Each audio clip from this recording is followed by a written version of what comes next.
विद्यार्थियों, 9वीं कक्षा के हिंदी क्लास में तुम लोगों का पुनः स्वागत है। मैं आज तुम लोगों के साथ आलोचना करने जा रही हूँ तुम लोगों के पाठ्य पुस्तक आलोक भाग 1 के अंतर्गत मुरझाया फूल नामक कविता के बारे में, और जिसकी कवयित्री है महादेवी वर्मा जी। और कवयित्री महादेवी वर्मा जी के बारे में हमें कुछ बातें जान लेना चाहिए कविता में जाने से पहले। इसलिए आओ पहले हम महादेवी वर्मा के बारे में कुछ बातें जान लेते हैं। तो आधुनिक हिंदी काव्य साहित्य के अंतर्गत बहने वाली छायावादी धारा के कवयित्री महादेवी वर्मा जी, और आपकी कविताओं में सर्वव्यापी परम सत्ता के प्रति बिरहानुभूति की तीव्रता परिलक्षित होती है। इस आधार पर कृष्ण प्रेम दीवानी मीराबाई के साथ तुलना करते हुए आपको आधुनिक युग की मीरा कहा जाता है। तो अपने प्रियतम अज्ञात सत्ता के प्रति तीव्र बिरहानुभूति या रहस्यानुभूति के कारण आप रहस्यवादी कवयित्री के रूप में प्रसिद्ध है। तो आपने काव्य को आराध्य की बिरहानुभूति और व्यक्तिगत दुख वेदना को की अभिव्यक्ति में सीमित न रखकर महादेवी वर्मा जी ने क्या किया था कि उसे लोक कल्याणकारी करुणा भाव से जोड़ दिया है। तो इन्हीं गुणों के कारण उनकी काव्य रचनाएं हिंदी पाठकों को विशेष प्रिय रही है। तो কি কৈছে हिंदी साहित्यर ছায়াবাদী যুগৰ কবয়িত্ৰী महादेवी वर्मा, আৰু তেওঁৰ যি সৰ্বব্যাপী পৰম সত্তা যিজন আমাৰ নেদেখাজনৰ প্ৰতি যি তেওঁ আকৃষ্টতা বা তেওঁৰ কবিতাত সেইবিলাক দেখিবলৈ পোৱা যায়, বিৰহানুভূতিৰ যি তীব্ৰতা তেওঁৰ ৰচনাত দেখিবলৈ পোৱা যায়, তাৰ কাৰণে তেওঁ ৰহস্যবাদী কবয়িত্ৰী বুলি কোৱা হয়। আৰু যিটো আমি আমাৰ অসমীয়া সাহিত্যৰ নলিনীবালা দেৱীৰ কবিতাত আমি দেখিবলৈ পাওঁ ৰহস্যবাদৰ ধাৰাটো। আৰু কৃষ্ণ প্ৰেম দীৱানী মীৰাবাইৰ লগত তুলনা কৰি আধুনিক যুগৰ মীৰা বুলিও মহাদেৱী বৰ্মাক কোৱা হয়।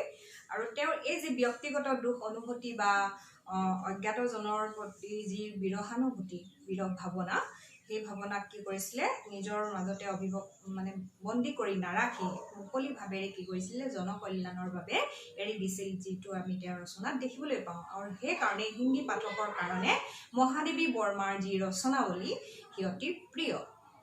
कवयित्री महादेवी वर्मा का जन्म 1903 को उत्तर प्रदेश फर्रुखाबाद में हुआ था। उनके माता पिता गोविंद प्रसाद वर्मा और हेमरानी वर्मा दोनों उदार विचार वाले थे। 6वीं कक्षा तक शिक्षा प्राप्त करने के बाद महादेवी वर्मा जी का विवाह हुआ था, परंतु वैवाहिक संबंध आगे बना नहीं रहा। अपने शिक्षा और साहित्य की सेवा में अपने को समर्पित कर दिया। प्रयाग विश्वविद्यालय से संस्कृत और दर्शन शास्त्र के साथ बीए करने के पश्चात अपने 1933 को संस्कृत में एमए किया। इसके बाद उन्होंने प्रयाग विद्यापीठ के प्राचार्य के रूप में अपने कर्म जीवन का श्रीगणेश किया। महादेवी वर्मा के जीवन भर शिक्षा और साहित्य की साधना की। 1987 इनको आपका स्वर्गवास हुआ। तो महादेवी बर्मार जन्म হৈছিল 1907 চনত উত্তৰ প্ৰদেশৰ ফৰুখাবাদত। আৰু পিতৃ মাতৃৰ নাম আছিল কমে গোবিন্দ প্ৰসাদ বৰ্মা আৰু হেমৰানী বৰ্মা। আৰু কি হৈছিলে তেওঁ ষষ্ঠ শ্ৰেণীতে বিবাহ পাশত আবদ্ধ হৈছিল, যদিও কি হৈছিল তেওঁৰ সেই সম্বন্ধ স্থায়ী হোৱা নাছিল। আৰু তেওঁ নিজকে শিক্ষা আৰু সাহিত্যৰ ক্ষেত্ৰতে আত্মনিয়োগ কৰিছিল। আৰু প্ৰয়াগ বিশ্ববিদ্যালয়ৰ পৰা সংস্কৃত বিষয়ত বিএ কৰাৰ পিছত তেওঁ সংস্কৃত বিষয়ত এমএ কৰিছিল। আৰু তাৰপাছত প্ৰয়াগ মহিলা বিদ্যাপীঠৰ প্ৰাচাৰ্য হিচাপে নিযুক্তি লাভ কৰিছিল বা কৰ্মজীৱনৰ পাতনি মেলিছিল। আৰু গোটেই জীৱন তেওঁ শিক্ষা আৰু সাহিত্যৰে সাধনা কৰিছিল। 1987 চনত মৃত্যু সাৱটি লৈছিল। महादेवी वर्मा जी ने गद्य और पद्य दोनों शैलियों में साहित्य की रचना की है। उनकी प्रमुख काव्य रचनाएं हैं निहार, रश्मि, निर्जा, सैंधगीत, दीपशिखा और यामा। पद्मश्री उपाधि से सम्मानित महादेवी वर्मा को यामा काव्य संकलन पर ज्ञानपीठ पुरस्कार प्राप्त हुआ था। उनकी गद्य रचनाओं में स्मृति की रेखाएं, अतीत के चलचित्र, श्रृंखला की कड़ियाँ और पथ के साथी विशेष रूप से उल्लेखनीय है। आपकी काव्य भाषा संस्कृत निष्ठ खरी बोली है, जो कोमलता, मधुरता, गेयता आदि गुणों से संपन्न है। তে মহাদেৱী বৰ্মাৰ যি ৰচনা তেখেতৰ গদ্য আৰু পদ্য দুইটাতে পোৱা যায় কাব্য ৰচনাবিলাক নিহাৰ ৰশ্মি নিৰ্জা সান্ধ্যগীত দীপশিখা য়ামা আৰু য়ামা কাব্য সংকলনৰ বাবে কি পাইছিল জ্ঞানপীঠ পুৰস্কাৰ পাইছিল আৰু তেওঁ পদ্মশ্ৰী উপাধিৰেও সন্মানিত হৈছিল আৰু তেখেতৰ गद्य रचनाবিলাক स्मृति की रेखाई अतीत के चलचित्र श्रृंखला के कड़िया पथ के साथी এইবিলাক উল্লেখনীয় আৰু তেওঁ কাব্য সংস্কৃত নিষ্ঠ খৰিবুলি বুলি কোৱা হৈছে যিটো কোমলতা মধুৰতাৰে সম্পূৰ্ণ বুলি কোৱা হৈছে मुरझाया फूल शीर्षक कविता में कवयित्री महादेवी वर्मा जी ने कली से खिलकर फूल बनने से लेकर मुरझाते हुए भूमि पर गिरने तक का आकर्षक वर्णन किया है। एक फूल की जो कली होता है उसके बाद फूल खिलकर फूल बन जाती है, उसके बाद मुरझा जाती है और भूमि पर कैसे गिर जाती है, उसी दशा को लेकर इस कविता का भाव प्रकट हुआ है। और देखिए कविता में क्या है। था कली के रूप से सब में आहा सूखे सुमन हंस करता था खिलाता अंक में तुझको पवन।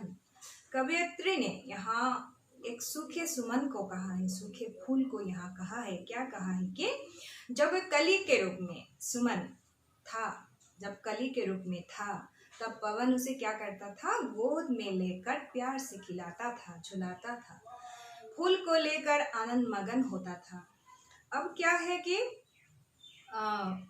खिल गया जब पूर्ण तो मंजुल सु कोमल बन फूल बन लुब्ध मधु के हेतु मदरात ने लगे उड़ते भ्रमर। खिल गया जब पूर्ण तो, जब तुम पूर्ण रूप से खिल जाती हो तब क्या होता है, तुम्हारा चेहरा क्या होता है, मनोहर होता है, तुम सुकोमल बन जाती हो और लुब्ध मधु, तुम्हारा जो लुब्ध मधु है उसको पान करने के लिए भ्रमरे उस पर मंडराने लगते हैं।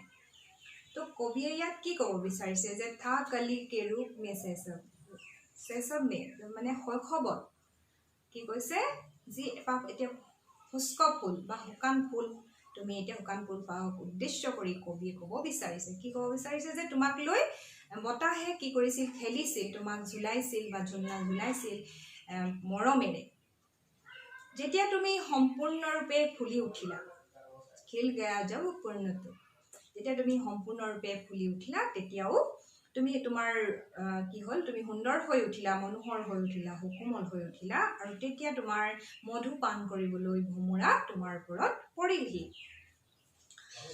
स्निग्ध किरणें चंद्र की तुझको हंसाती थी सदा, ओस मुक्ता जाल से सिंगारती थी सर्वदा।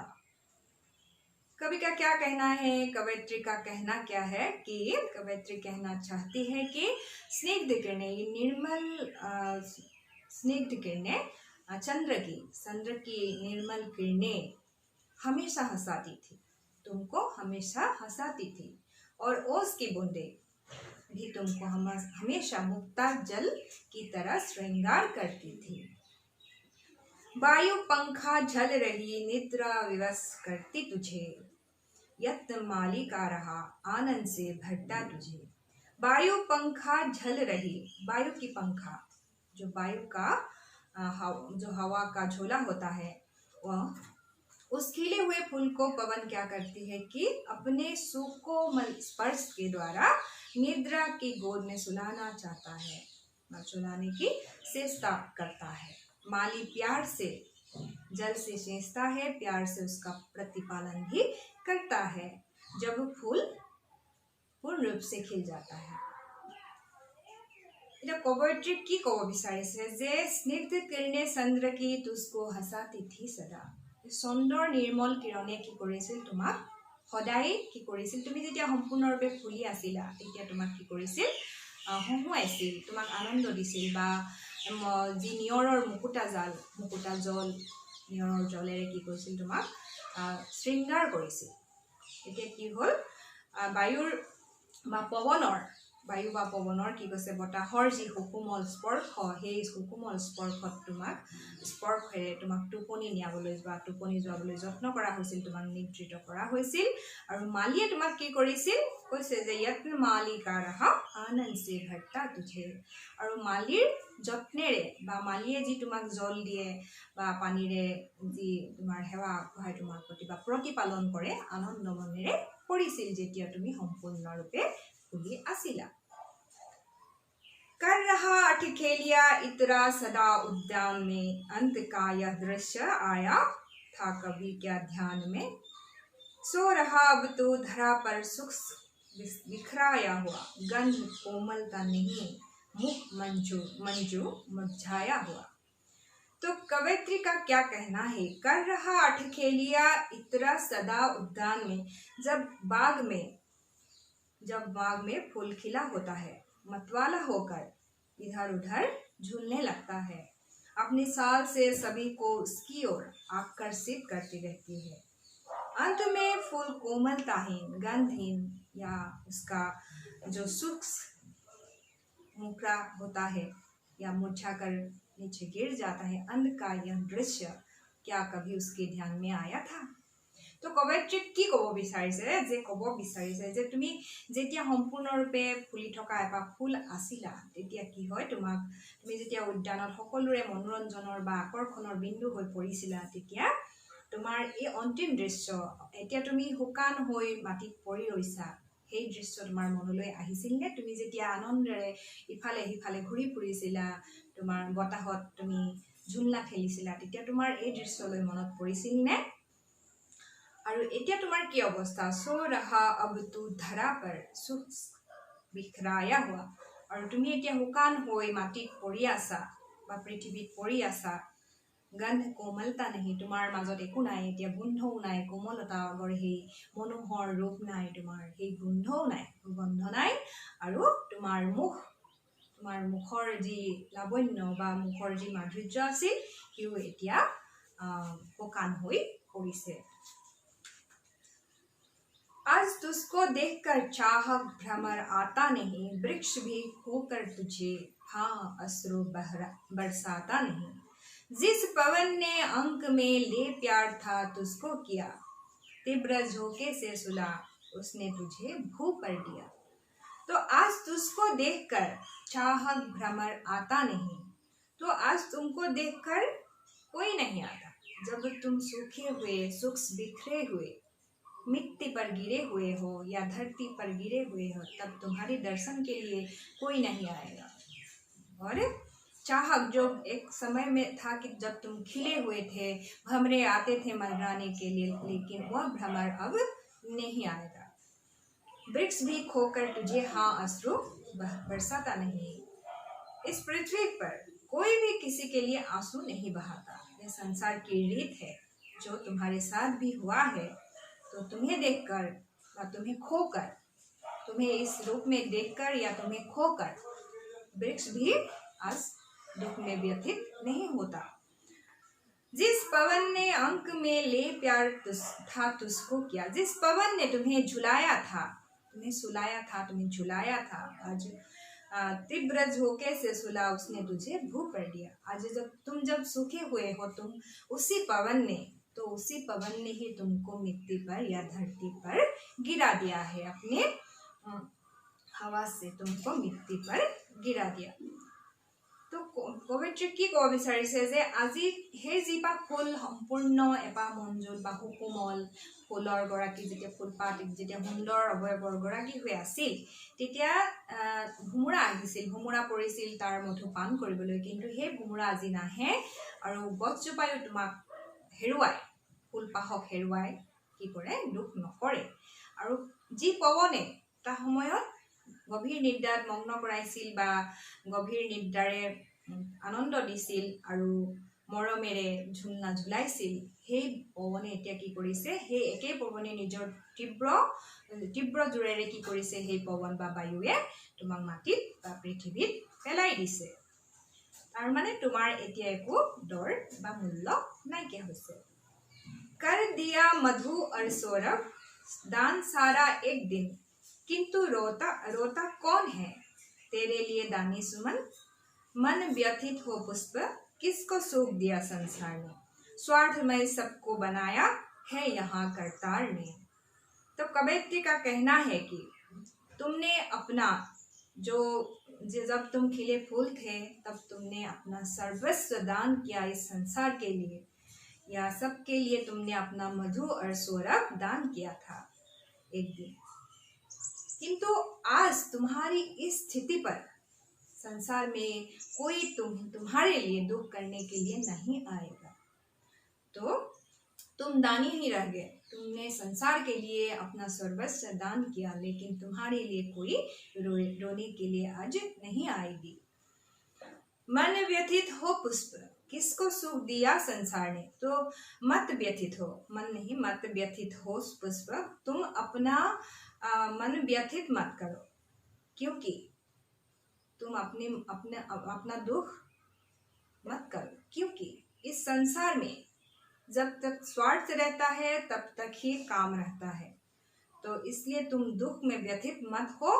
और इस संसार को किसी ने भी सुख नहीं दिया, क्योंकि भगवान ने सबको यहाँ स्वार्थमय बनाया है।